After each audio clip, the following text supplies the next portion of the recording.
personal note, I'm pregnant, and no, this is not because I've been overindulging on conference snacks in the back. But during the rest of the talk, if you hear that I'm catching for my breath, don't worry, I'm fine. It's just my little one doing soccer practice in here. At this point, I'm pretty much convinced that I am growing the next soccer champion. Also, this is my baby's first ever conference appearance. So yay, and thank you, Demuxed. All right, on to some serious stuff now. We have a little household quirk in my home. Whenever my husband is busy playing FIFA on his PS5, and I happen to watch Netflix at the same time, it has almost become a ritual now. First, you'll hear a sigh from him, followed by, "Stop streaming, my game is stalling." I'm sure many of you in this room can relate to this, right? In a busy household with multiple members wanting to consume different forms of media, these services are often competing for the same internet connection, and they don't always play nice. But why though? The first thing that comes to mind is maybe it's the speed of the internet, right? But not really. There is enough capacity. Data shows that over the past decade and a half, internet speeds have been increasing worldwide to over 200 megabits per second. At the same time, we as an industry have made huge progress to video encoding efficiency, resulting in top video bitrate to be less than 20 megabits per second. So with 200 megabits per second throughputs and 20 megabits per second top video bitrate, there is clearly enough room for my husband's stream and my stream to coexist, right? Then why do we still see this problem? The main root cause is how streaming traffic impacts latencies because it is bursty. And the good news is we have designed a way to solve this problem. Hi, I am Shravya Kunamalla. I work on adaptive streaming algorithms at Netflix. And I'm super excited to share with you the reasons why streaming traffic is bursty and present application-informed pacing as a means to solve this problem. Let's dig into the why part first. When we think about network, we usually think about throughput. But network is actually much more than throughput. There are latencies that we need to think about as well. And that is the key part here. For those who are not familiar with TCP, let me quickly go over how streaming traffic flows through the network. We have the server, we have the client, and we have the router in between. And the way the router works is it receives the packets from one or more servers and routes them to the clients, right? Now, if for whatever reason, the downlink, meaning the available bandwidth, is less than the uplink, meaning the sending rate, then we would need to queue things up at the router in its buffer called the router buffer, right? And when this happens, there will be an increase in latencies for all the clients that are using this router to route their packets. So when I started streaming, while my husband was playing his game, both of these streams resulted in overflowing the router buffer. Gaming flow, being more latency sensitive, immediately saw the effect of it in the form of a stall. The burstier the traffic is, the higher the chance that we would impact the latencies, resulting in degraded QoE. And streaming traffic is very bursty. It's bursty at two levels, both at the HTTP level and at the TCP level. At HTTP level, the audio-video requests issued by the ABR algorithms have a pronounced on-off pattern. If you look at the throughput versus time plot, during playback start, client is in a buffer fill phase where it wants to fill up its buffers as fast as possible in order to start quickly, right? So it issues back-to-back requests. Once it is in a steady state, it transitions into this on-off request pattern, right? And during the on phases, it wants to utilize the network as fast as possible to the fullest extent and stops using it altogether in the off period. So clearly, you see that it is very bursty. The increase in speeds over the past decade and a half have actually made this burstiness even worse. Back in 2005, or 2010, sorry, when the speeds were about 5 megabits per second, the ons were more spread out and offs were tinier, right? But now, with higher throughputs, the ons became smaller and spikier, and offs have become stretched out, making it more bursty. On top of that, TCP also sends out packets in bursts. For those who are not familiar with TCP, why do we need TCP? TCP is needed to do congestion control. And by congestion control, whenever a server is receiving a request from the client, it needs to estimate what the available bandwidth is. And if it is sending more than the available bandwidth, it needs to back off, right? And the way conventional TCP works is that it will send out a burst of packets and then backs off if it sees a loss, sends a burst again, backs off, sends a burst again, backs off. This is the reason TCP is very bursty. So this burstiness has several negative side effects on both the network and on the streaming QoE. Because of this burstiness, we would cause the uplink, that is the sending rate, to be higher than the downlink, meaning the available bandwidth, resulting in buildup of queues in the network buffers. As a result of which, we would see increased queuing delay, RTT variations, packet loss and retransmission spikes, and also impacting competing flows, like the competition my husband's stream and my stream had, right? Now, I really want to take a moment here to hammer this point home. A key takeaway from this presentation is that streaming traffic is bursty at multiple levels, both at HTTP and TCP layers. Because of this burstiness, we are seeing latency increases, resulting in QoE issues on not just the video streaming client, but other clients that share the bottleneck link with, right? So that's the key thing. So what can we do about it, right? Well, we should reduce the burstiness. That solves our problems. Reducing burstiness would reduce the latencies. And how can we reduce the burstiness? We can reduce the sending rate, right? If we can have the sending rate below the bottleneck link capacity without impacting QoE, right?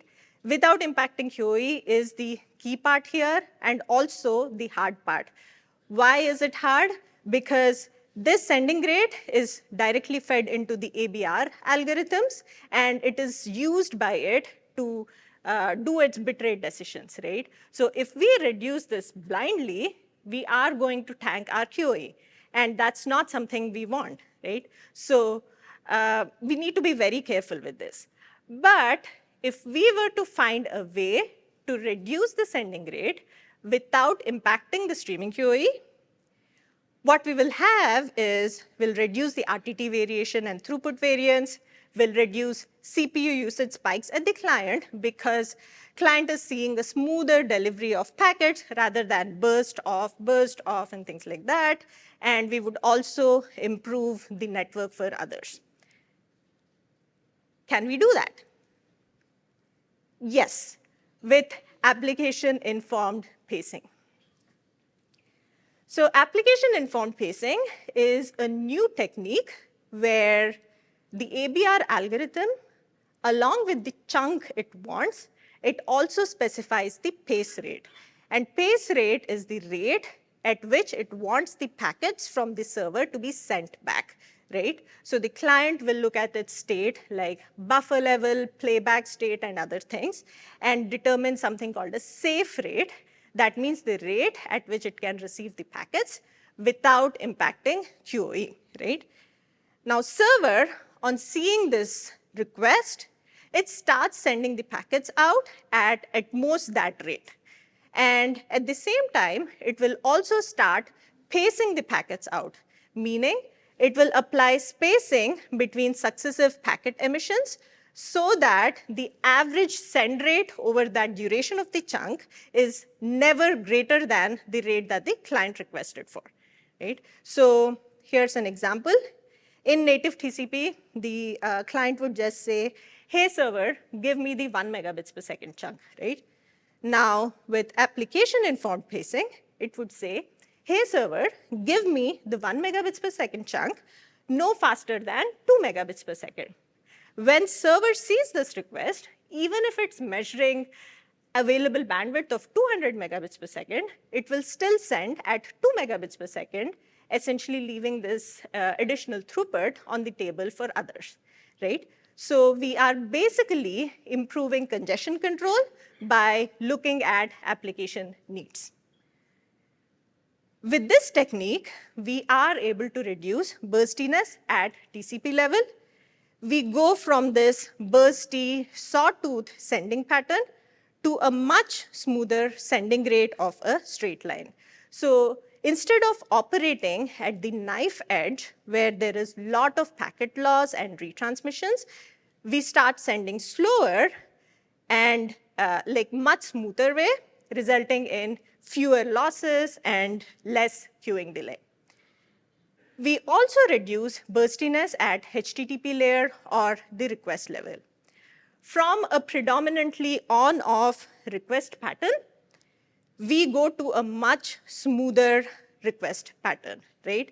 We are spreading out the on periods and shrinking the offs or totally eliminating the offs, resulting in a much smoother throughput usage. If we pick the pace rate right, then we can do this without any impact to streaming QoE.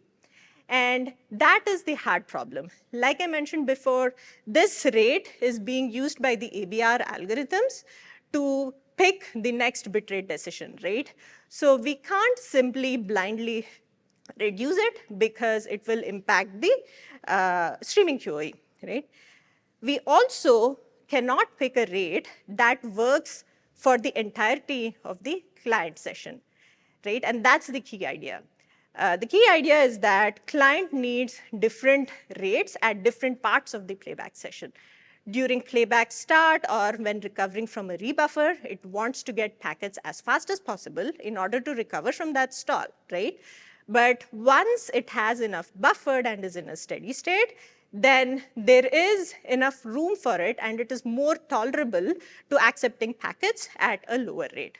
So how we decide the pace rate is, it's based on video buffer occupancy.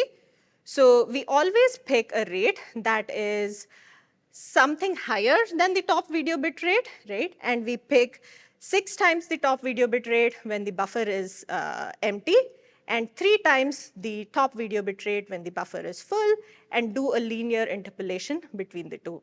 So the very fact that we are always picking something above the top video bit rate essentially gives the ABR algorithm enough room to switch up to the top quality seamlessly without, without any degradation to video QoE.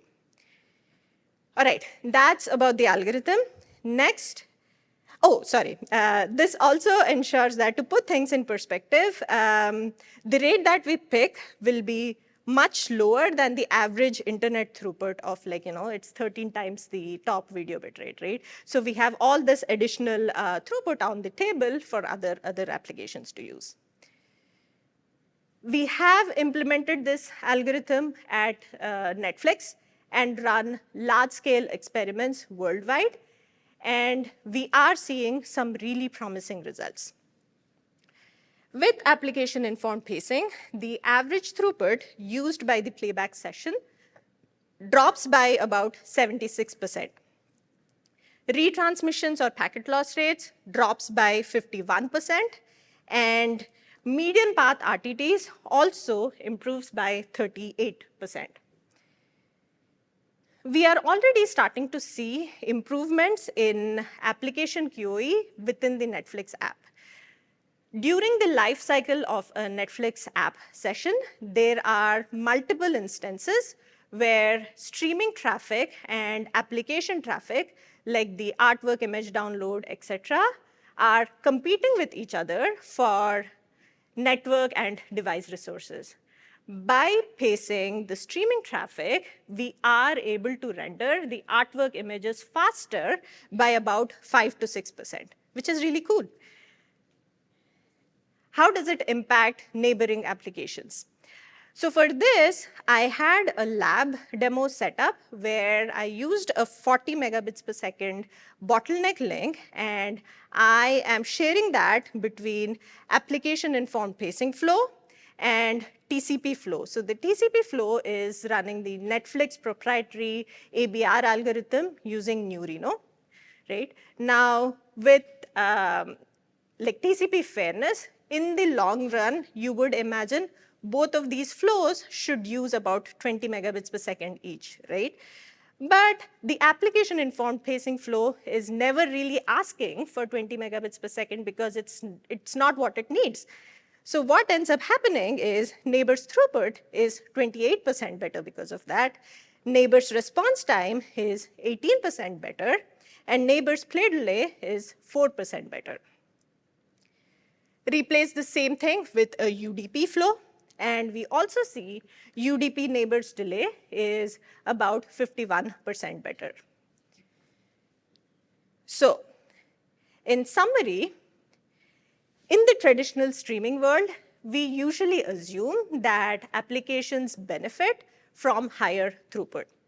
We just showed that that is not the case. In fact, it might be actually beneficial to slow down, right? With application-informed pacing, we slow down by a lot. We reduce the average throughput by about 76% without any impact to streaming QoE.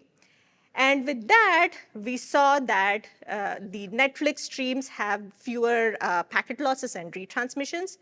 Netflix application has better QoE, and neighboring applications also have better performance, right? So we are basically improving congestion control by looking at application needs. So this benefits video traffic, all the other traffic, and every one of you. So here's the thing. Given the benefits that we are seeing with application-informed pacing, if we select the pace rate right, we have the opportunity here to make the internet friendlier and more awesome for every one of us, right? So I want to encourage everyone here to please try out application-informed pacing on your platform. Join us on our mission to make an internet a better and friendlier place for all. And when you do, if you have any questions or queries, please don't hesitate to reach out. We are happy to help. Thank you.